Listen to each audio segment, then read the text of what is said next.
Bismillahirrahmanirrahim. Assalamu alaikum.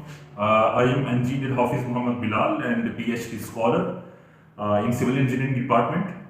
आज थोड़ा सा मैं हट के एक टॉपिक पे डिस्कस करना चाहूँगा कि अमूमन हमारे पाकिस्तान में इन्वेस्टर इन्वेस्ट करते हैं specifically investment point of view से एक हम वेयर हाउस की बात करेंगे कि फॉर एग्जाम्पल हमने एक वेयर हाउस बनाना है और उसके लिए हमने लैंड भी एक्वायर कर ली है और अब उसके ऊपर कंस्ट्रक्शन फेज में हम चलेंगे हैं तो हम आगे डिसाइड करेंगे कि आया कि हमें कन्वेंशनल स्ट्रक्चर सिस्टम में जाना चाहिए या हमें स्टील स्ट्रक्चर की तरफ जाना चाहिए, क्योंकि स्टील स्ट्रक्चर पूरी दुनिया में वेल नाउन और मॉडर्न कंस्ट्रक्शन इंडस्ट्री में वो पॉपुलर होता जा रहा है और हमारी जो तकरीबन 40% जो हमारी कंस्ट्रक्शन सेक्टर है वो स्टील स्ट्रक्चर की तरफ कन्वर्ट होती जा रही है। अमूमन हम कन्वेंशनल से बिल्डिंग स्ट्रक्चर में इसलिए जाते हैं क्योंकि मटेरियल लोकली अवेलेबल होता है। तो जिस तरह हम पिछले 100 साल से आप देख लें, यानी कि पाकिस्तान की हिस्ट्री से पहले भी अमूमन हमारे यहाँ ईंटों से घर बनते हैं, ईंटों से जो है हमारी पूरी की पूरी बिल्डिंग्स खड़ी होती हैं। तो आज हम बात करेंगे कि अगर आपने एक वेयर हाउस बनाना है तो वेयर हाउस आप स्टील स्ट्रक्चर में बनाएं या आप प्री इंजीनियर बिल्डिंग में बनाएं। सो कम टू द पॉइंट, आपने कहीं भी पाकिस्तान के किसी भी कोने में एक किनाल जगह ले ली। अगर आपके पास जगह है तो वेल एंड गुड, अगर नहीं है तो आप खरीदनी है तो खरीदेंगे, अगर आपने खरीदनी भी नहीं है तो आप एक किनाल जगह किसी भी पाकिस्तान के किसी एक कोने में आप रेंट पे ले लेते हैं for investment point of view. मैं यहाँ पे सिर्फ समझाना नहीं चाहता हूँ कि आया कि उस एक किनाल के ऊपर हमने वेयर हाउस बनाना है, वो वेयर हाउस डिफरेंट पर्पज के लिए इस्तेमाल हो सकता है, वो स्टोरेज के लिए इस्तेमाल हो सकता है, किसी फैक्ट्री के लिए इस्तेमाल हो सकता है। वहां पे आप कोई बहुत ज्यादा अपना स्टॉक स्टोर कर सकते हैं, वहां पे आप मशीनें लगा के वहां पे कुछ प्रोडक्शन यूनिट आप लगा सकते हैं उस एक वेयर हाउस की अम्ब्रेला के अंदर। अब डिसाइड ये करना है कि हम उस वेयर हाउस को, जो कि एक किनाल हमारे पास जगह है, उसको हम कन्वेंशनल बिल्डिंग में जाएं या हम स्टील स्ट्रक्चर में जाएं। डिसाइड हमने आज ये करना है और ये सारी चीजें मैं आपको रिटन फॉर्म में एक्चुअल एक लिविंग एग्जांपल के साथ मैं समझाने की कोशिश करूंगा।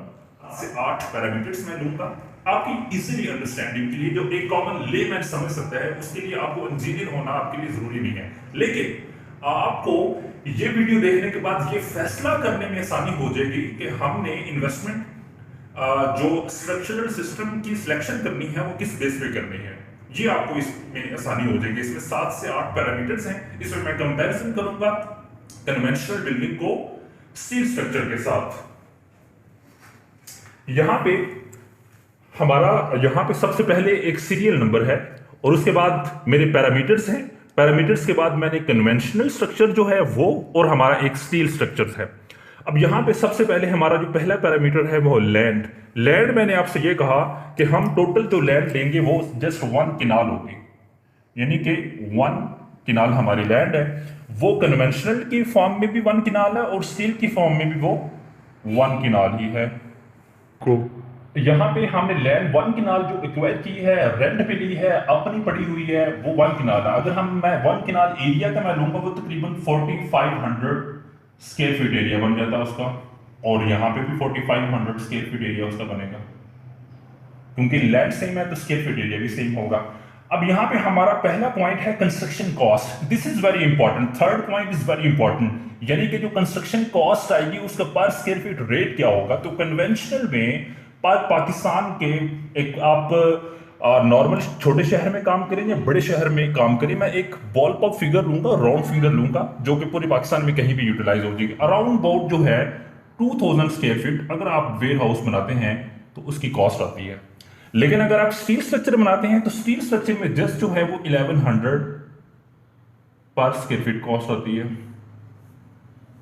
2000 में अप्रोक्सीमेटली 300 रुपीज जो है वो लेबर कॉस्ट है, प्लस 1700 जो है वो आपकी मटेरियल कॉस्ट है।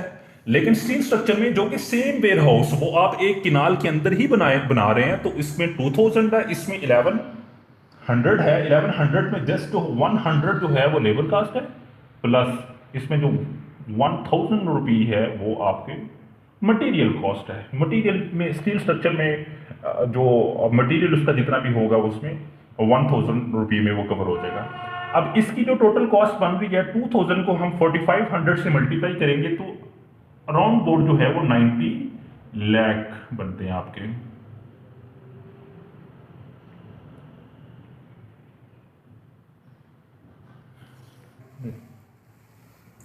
अब जब हम स्टील स्ट्रक्चर में आते हैं तो स्टील स्ट्रक्चर में हम 4500 को, जो कि स्क्वायर फीट एरिया है, उसको हम 1100 से मल्टीप्लाई करेंगे तो अप्रॉक्सीमेटली उसकी जो कॉस्ट है वो 49,50,000 रुपीज है जस्ट।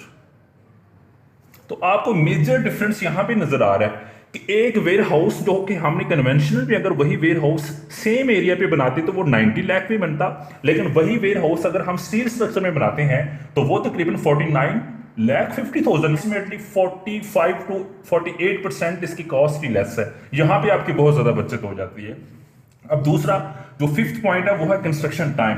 कंस्ट्रक्शन टाइम अगर आप कन्वेंशनल बिल्डिंग में जाते हैं तो एक किनाल एरिया डेवलप करते करते आपको अप्रोक्सीमेटली जो 6 मंथ का आपको टाइम रिक्वायर्ड है, लेकिन यही आप स्टील स्ट्रक्चर में अगर बनाते हैं तो ट्रूली स्पीकिंग कि आप ये 2 मंथ में ये बिल्डिंग आप अपनी तैयार कर सकते हैं। नाउ हम इस पे देख लेते हैं कि प्रोजेक्ट लाइफ। सबसे पहले प्रोजेक्ट लाइफ जो होती है वो तकरीबन इसकी भी हम 50 ईयर्स अज्यूम करते हैं। जब हम डिज़ाइन करेंगे तो इसकी भी हम 50 ईयर्स अज्यूम करते हैं।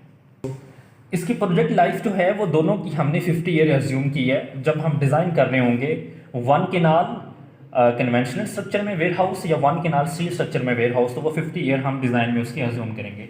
तो 8 पॉइंट है which is very very important.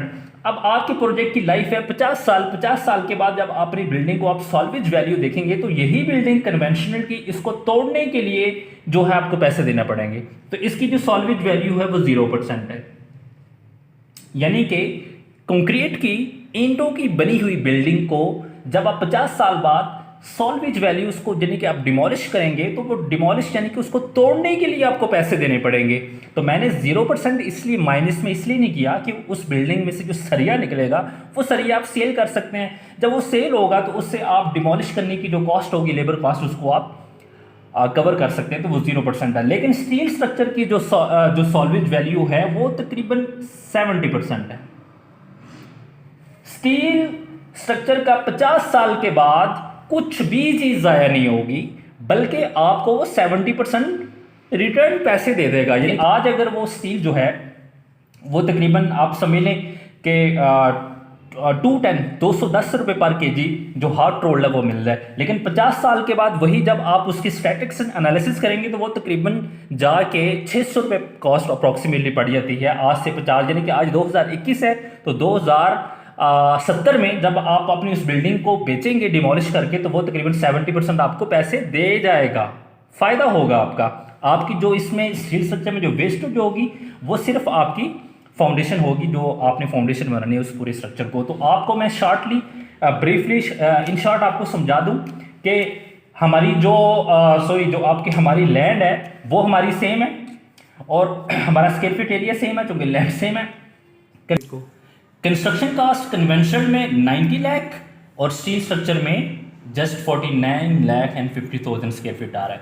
Construction time इसका है 6 मंथ, लेकिन स्टील स्ट्रक्चर का जस्ट है 2 मंथ, यानी कि 2 महीने में आपकी बिल्डिंग तैयार हो जाएगी, जिससे आपको रेवेन्यू जनरेट होना शुरू हो जाएगा। ये 6 महीने के बाद रेवेन्यू आएगा, इधर आपका सिर्फ 2 महीने के बाद आपका रेवेन्यू स्टार्ट हो जाएगा। प्रोजेक्ट लाइफ हम इन दोनों की हमने सेम रखी है। यहाँ पे अर्थक्वेक रेजिस्टेंस इसकी 70% है, इसकी 98% है। लेकिन यहाँ पे ये जो सॉल्वेज वैल्यू वाला पॉइंट है कि 50 साल के बाद जब आप अपनी बिल्डिंग को डिमोलिश करेंगे तो कन्वेंशनल बिल्डिंग को तोड़ने के आपको पैसे देने पड़ जाएंगे, अपनी जेब से पैसे देने पड़ जाएंगे। लेकिन ये जो बिल्डिंग है ये आपको 70% पे बैक दे जाएगी, यानी कि आपको रिटर्न आपको मिल जाएगा। तो दोस्तों ये जब हमने कंपैरिजन देखा है कन्वेंशनल स्ट्रक्चर और स्टील स्ट्रक्चर में, तो हमें बड़ा वाज़ेह हो गया है कि हम किस फील्ड में जा सकते हैं। तो आपको मैं ये बताना चाहता हूं कि हम कहां पे कैसे इन्वेस्ट करें, पैसे भी बचाएं, अपना टाइम भी बचाएं और अपनी जो इन्वेस्टमेंट है उसको हम सेव करें। तो होप सो आपको समझ आ गई होगी। मज़ीद अगर कोई इससे रिलेटेड कोई क्वेश्चन हो तो हमारे आप इनबॉक्स की कर दीजिएगा या कमेंट बॉक्स में लिखिएगा, हम आपके क्वेश्चन का आंसर देंगे। Thank you so much.